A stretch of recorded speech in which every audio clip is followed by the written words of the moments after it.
മലയാള cinema ആസ്വാദകർ കഴിഞ്ഞ കുറേ കാലമായി കാത്തിരിക്കുന്നൊരു സിനിമയുണ്ട്.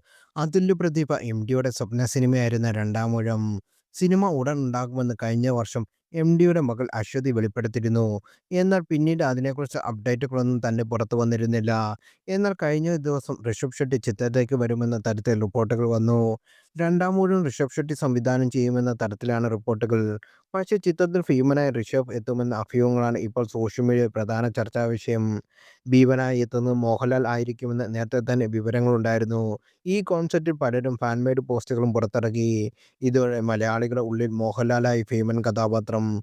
ഋഷഭ് ഷെട്ടി വേണ്ട, ഞങ്ങൾ ലാലേട്ടൻ മതി എന്നായിരുന്നു ആരാധകർ കമന്റുമായി എത്തിയിരിക്കുന്നത്.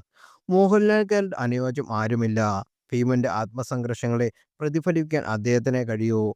രണ്ടാമൂഴത്തിലെ ഭീമൻ ഇനി ആര് ചെയ്താലും ആ നോവൽ വായിക്കുമ്പോൾ മോഹൻലാലിന്റെ മുഖമാണ് എന്നിങ്ങനെ പോകുന്നു കമന്റുകൾ. എന്നാൽ ഋഷഭ് ഷെട്ടി ഭീമനായാൽ നന്നാവുമെന്ന് പലരും പറയുന്നത് ധാരാളമാണ്. ഋഷഭ് സംവിധാനം ചെയ്താൽ നന്നാവുമെന്നും ഗംഭീര ക്ലൈമാക്സും ബിഗ് സ്ക്രീൻ എക്സ്പീരിയൻസുമാണ് ലഭിക്കുന്നതെന്ന് ഇവർ പറയുകയും ചെയ്യുന്നു. ഇതിനിടെ രണ്ടാമൂഴം സിനിമയാക്കാൻ ആരൊക്കെ അഭിനേതാക്കൾ വരണമെന്നും ആ കഥാപാത്രം ഏതൊക്കെയാണെന്നും പറയാന് ധാരാളം. മലയാളത്തിൽ നിന്നാണെങ്കിൽ മോഹൻലാൽ, സുരേഷ് ഗോപി, ടൊവിനോ ആയിരിക്കും നല്ലതും. മറ്റു ഭാഷയിൽ ആണെങ്കിൽ പ്രഭാസ്, കമലഹാസൻ, വിക്രം, ഋഷഭ് ഷെട്ടി ഈ വേഷം ചെയ്താൽ സൂപ്പറായിരിക്കും എന്നും കമന്റുകളുണ്ട്.